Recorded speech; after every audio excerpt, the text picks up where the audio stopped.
Assalamualaikum warahmatullahi wabarakatuh. Perkenalkan, kami dari kelompok 8 yang beranggota 1. Muhammad Ilmi Taufikur Rahman dengan NIM 203200069. Yang kedua, saya sendiri Nisail Fuqara Rabiatul Adawiyah NIM 203200076. Kami akan mempresentasikan mengenai pembelajaran akidah akhlak yang bertema adab dalam kehidupan sehari-hari. Pengertian adab sendiri yaitu secara bahasa Arab yang artinya budi pekerti, tata krama atau sopan santun. Sedangkan secara istilah yaitu segala bentuk sikap, perilaku atau tata krama, cara hidup yang mencerminkan nilai sopan santun, kehalusan, kebaikan, budi pekerti atau akhlak. Jadi dapat disimpulkan, adab adalah norma atau aturan mengenai sopan santun berdasarkan aturan agama. Norma tentang adab seringkali digunakan dalam pergaulan yang terjadi antar manusia, antar tetangga maupun kaum lainnya. Adapun macam-macam adab yaitu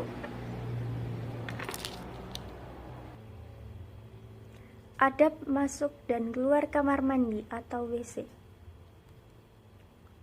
Salah satu bagian dari bersuci adalah istinja.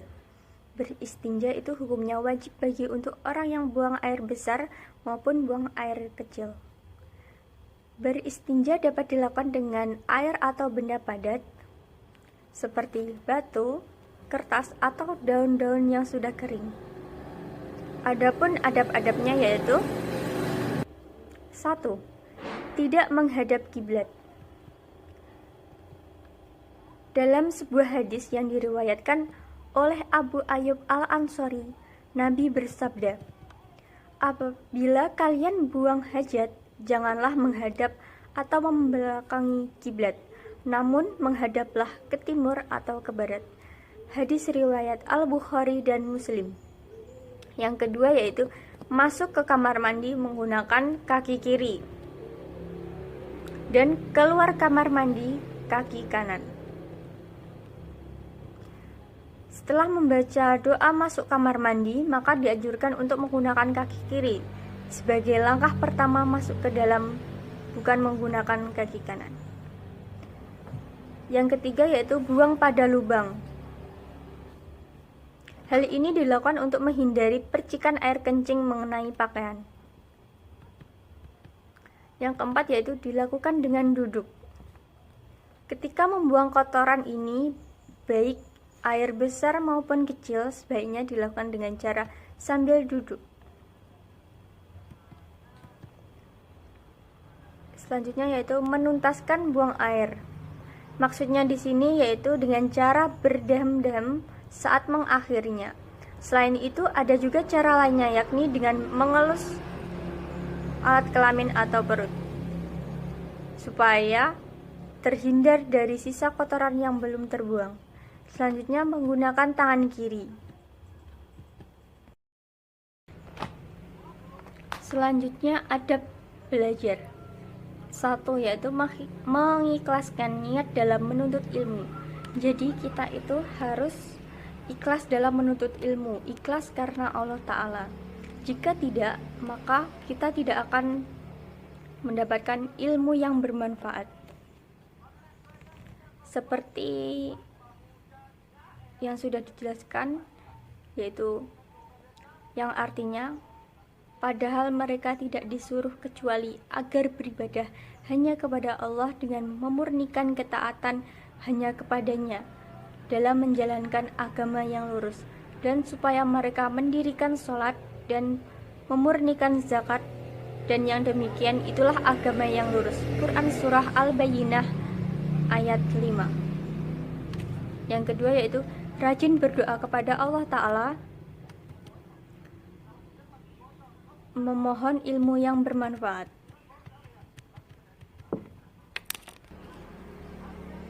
Adab yang ketiga yaitu bersungguh-sungguh dalam belajar dan selalu merasa haus ilmu.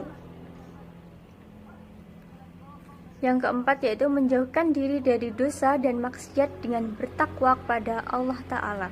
Yang kelima yaitu tidak boleh sombong dan tidak boleh malu dalam menuntut ilmu. Seperti Imam Mujahid mengatakan, yang artinya dua orang yang tidak belajar ilmu, orang pemalu dan orang yang sombong. Hadis riwayat Bukhari secara mu'allaq. Yang keenam yaitu mendengarkan baik-baik pelajaran yang disampaikan ustadz, syekh atau guru. Yang ketujuh yaitu diam ketika pelajaran disampaikan. Yang kedelapan yaitu berusaha memahami ilmu syar'i yang disampaikan. Yang kesembilan menghafalkan ilmu syar'i yang disampaikan. Yang kesepuluh yaitu mengikat ilmu atau pelajaran dengan tulisan. Ketika belajar, seorang penuntut ilmu harus mencatat pelajaran poin-poin penting agar ilmu yang disampaikan tidak hilang dan terus tertancap dalam ingatannya sekali-kali ia mengulangi pembelajaran. Rasulullah SAW bersabda, "Ikatlah ilmu dengan tulisan." Hadis riwayat Ibnu Abdil Bar. Yang ke-11 yaitu mengamalkan ilmu yang dipelajari. Yang ke-12 berusaha mendakwahkan ilmu. Selanjutnya yaitu ada adab berpakaian, yaitu berdoa sebelum berpakaian. Islam selalu mengutamakan kita untuk berdoa dalam setiap kegiatan. Bahkan untuk urusan berpakaian pun sudah disiapkan doanya. Bacaan doa sebelum mengenakan pakaian adalah sebagai berikut.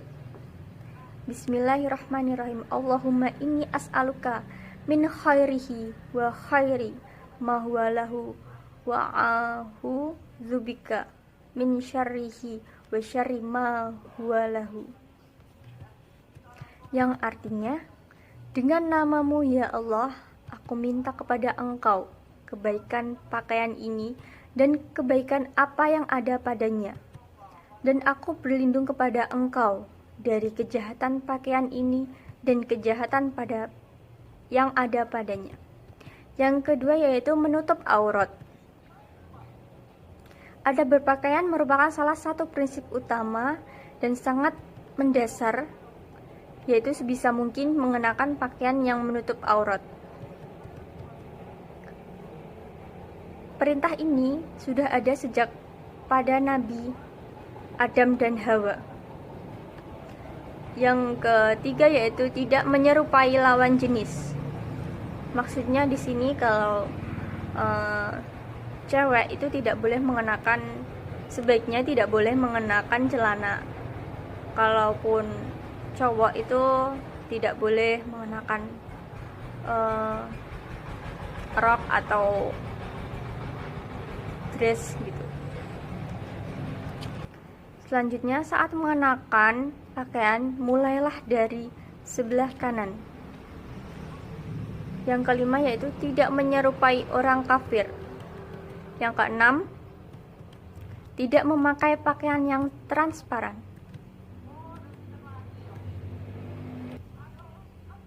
Hal ini diriwayatkan oleh Abu Hurairah, yaitu dua jenis manusia dari ahli neraka yang aku belum melihatnya sekarang, yaitu kaum yang membawa cemeti-cemeti seperti ekor sapi. Mereka memukul manusia dengannya, dan wanita-wanita yang berpakaian tapi telanjang berjalan lenggak-lenggok, kepala mereka seperti punuk yang condong. Mereka tidak akan masuk surga, bahkan tidak akan mendapatkan wanginya, dan sungguh wangi surga itu telah tercium dari jarak perjalanan sekian dan kesekiannya. Yang keempat yaitu ada adab menguap. Dari Abu Sa'id Al-Khudri radhiyallahu anhu, Nabi SAW bersabda, yang artinya, jika kalian menguap maka tutuplah mulutnya dengan tangannya, karena setan akan masuk. Yang kelima adalah adab makan dan minum. yang akan disampaikan oleh rekan saya, Ilmi. Assalamualaikum warahmatullahi wabarakatuh.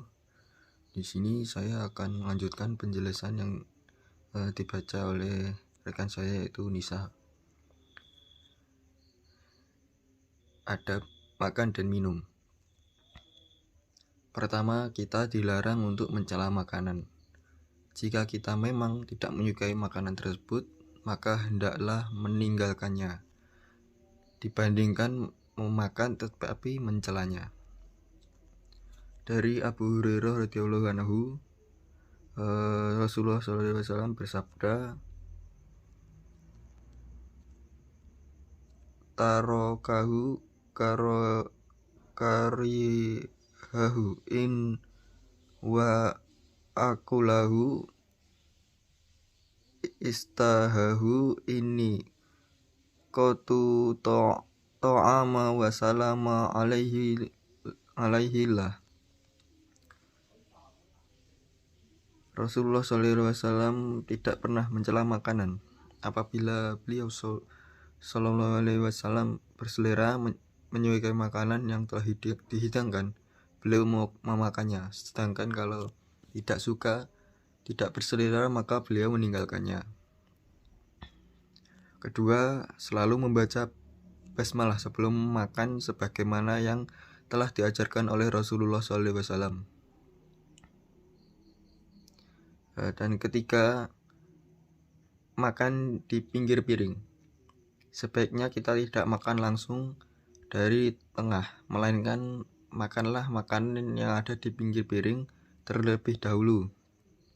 Sebagaimana sabda Rasulullah SAW yang berbunyi, wasatihi min takalu wala hafataihi min fakalu ta'ama wasato tanazilu barokahu, yang artinya keberkahan itu turun di tengah-tengah makanan, maka makanlah dari pinggir-pinggir dan janganlah memulai dari bagian tengahnya. Hadis riwayat Muslim. Selanjutnya yaitu adab bertamu. Pertama, memenuhi undangan jika diundang. Hal ini sesuai dengan sabda Rasulullah SAW yang berbunyi, fal yujibu du'iman. Barang siapa yang diundang, maka datangilah. Hadis riwayat Abu Dawud dan Ahmad.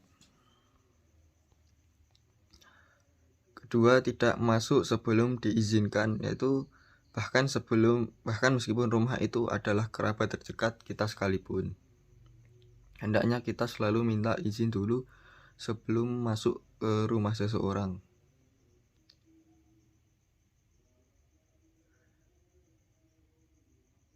Seperti yang disampaikan dalam Quran surat Al-Ahzab yang ayat 53 yang berbunyi, inhunna dirina ghaira ta'ami ilalakum yudana an ila nabi buyuta tadhuli la amanu dina ya aiha yudi kana dalikum inna li hadithi musta'nisina wala fantasa ta'imdum fa idza fadhulu du'itum idza walikan haqomina yastahila wallahu minkum fayas tahyin nabi. Artinya, wahai orang-orang yang beriman, janganlah kamu masuki rumah-rumah Nabi kecuali bila kamu diizinkan untuk makan dengan tidak menunggu waktu masakannya. Namun jika kamu diundang, masuklah, dan bila kamu selesai makan, keluarlah kamu tanpa memperpanjang percakapan. Sesungguhnya yang demikian itu akan mengganggu Nabi, lalu Nabi malu kepadamu untuk menyuruh kamu keluar. Dan Allah tidak malu menerangkan yang benar.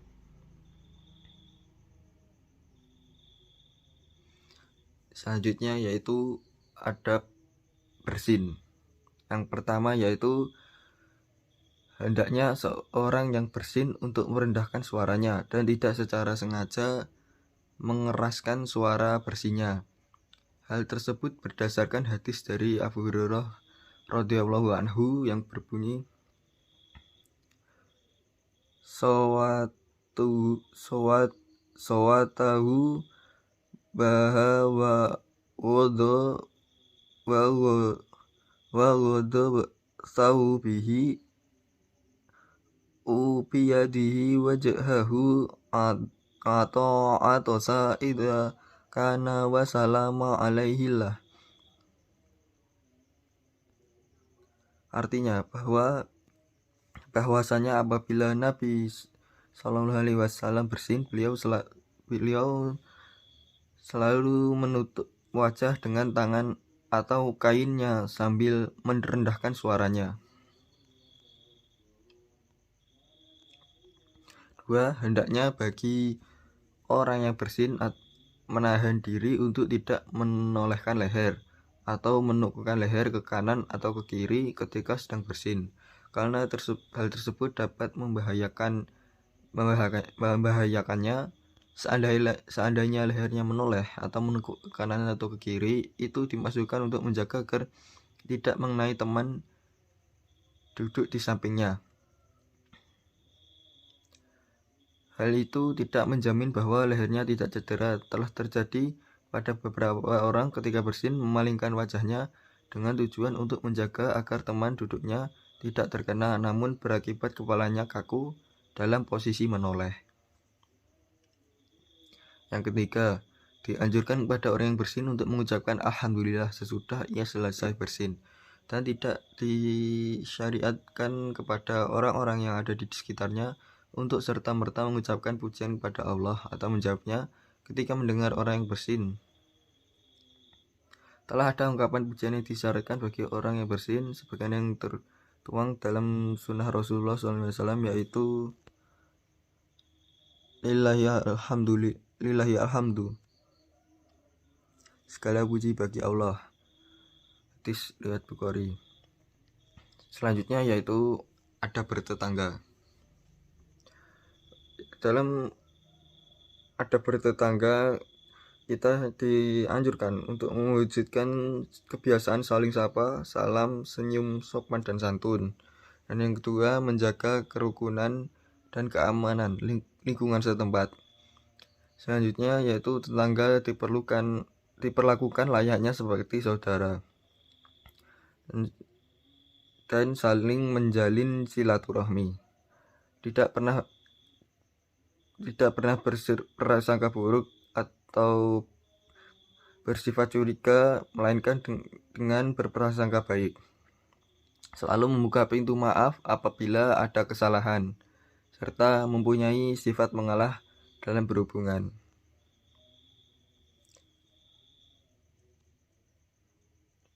Di dalam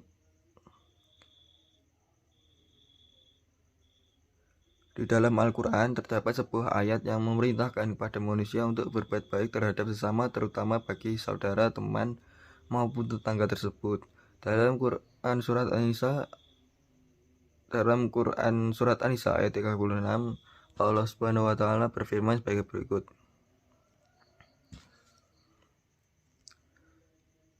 Say'a bihi tasyriku walaulahu wa'budu ajunubi wajari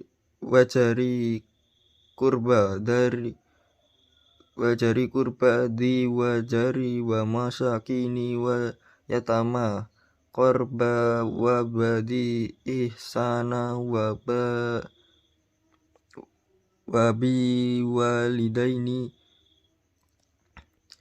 fakhuron muhta'an kana man yuhibbu lahu in aimanakum malakat wa ma sabili wabni bil janabi wasohib, yang artinya sembahlah Allah dan janganlah kamu mempersekutukannya dengan suatu apapun, dan berbuat baiklah kepada dua orang ibu, bapak, karib kerabat, anak yatim, orang miskin, tetangga yang dekat dan tetangga yang jauh, dan teman sejawat, ibnu sabil dan hamba sahayamu. Sesungguhnya Allah tidak menyukai orang-orang yang sombong dan membanggakan diri. Dan yang terakhir, adab berteman. Berteman sebaiknya dilakukan dengan mereka yang berperilaku baik. Hal ini demi menjaga perbuatan dari sifat agar tetap menuju ke perilaku yang positif. Dalam hal adab terhadap teman, berikut beberapa sikap yang harus dilakukan. Yang pertama, membuat suasana yang aman dan nyaman tanpa ada kegaduhan. 2. Saling membantu jika ada yang membutuhkan. 3. Selalu membawa kebaikan dalam pergaulan. 4. Menempatkan teman sebagai satu tim dengan tujuan yang sama. 5. Memiliki sifat mengalah dalam menjalin hubungan dengan teman. 6. Menghargai pendapat teman. 7. Melakukan jabat tangan apabila bertemu. 8. Menjaga sebuah kerahasiaan. Selanjutnya, pembahasan terakhir yaitu cara membiasakan adab dalam kehidupan sehari-hari. Dalam membiasakan adab dalam kehidupan sehari-hari, yang pertama yaitu kita harus mulai dalam hal-hal yang sederhana. Dalam membiasakan adab, kita tidak perlu melakukan hal-hal yang rumit untuk memulai. Dalam setiap aktivitas sehari-hari kita, sebenarnya banyak hal-hal yang sederhana yang dapat mengajarkan adab untuk membiasakannya. Seperti dimulai dengan kita bangun tidur. Seharusnya kita tidak langsung bangun, melainkan duduk sebentar, diteruskan dengan mengusap wajah, disertai dengan membaca doa. Bangun tidur, dilanjutkan mengambil air wudhu. Contoh lain yaitu seperti kita mau makan, diusahakan untuk selalu membacakan basmalah terlebih dahulu serta menggunakan tangan kanan. Banyak sekali hal-hal kecil seperti ini yang kita sepelekan karena dirasa tidak terlalu penting. Padahal hal kecil ini juga memiliki adab yang sangat penting. Oleh karena itu, dalam membiasakan adab, yang pertama dan yang terpenting yaitu dilakukan dengan membiasakan hal-hal kecil seperti ini. Karena orang yang sudah terbiasa beradab dalam hal kecil sudah pasti dia berada dalam besar juga. Yang kedua yaitu dengan cara istiqomah. Tentu dalam membiasakan sesuatu perlu istiqomah yang kuat, termasuk dalam membiasakan adab. Sebelumnya kita sudah membahas cara yang pertama yaitu kita perlu membiasakan dengan memulai melakukan adab dalam hal yang sederhana. Dalam melakukan adab dalam kegiatan sederhana tersebut tentu harus mempunyai istiqomah yang tinggi, karena dalam upaya untuk terbiasa perlu adanya konsisten dalam menjalankan. Istiqomah sendiri merupakan sebuah komitmen yang dijalankan untuk menuju ketakwaan yang diridhoi Allah. Oleh karena itu, dengan istiqomah diharapkan kita mampu untuk tetap konsisten dan menjalankan adab dimulai dari hal-hal yang sederhana. Berikut penjelasan atau materi dari kelompok kami. Apabila ada kurangnya saya mohon maaf. Wassalamualaikum warahmatullahi wabarakatuh.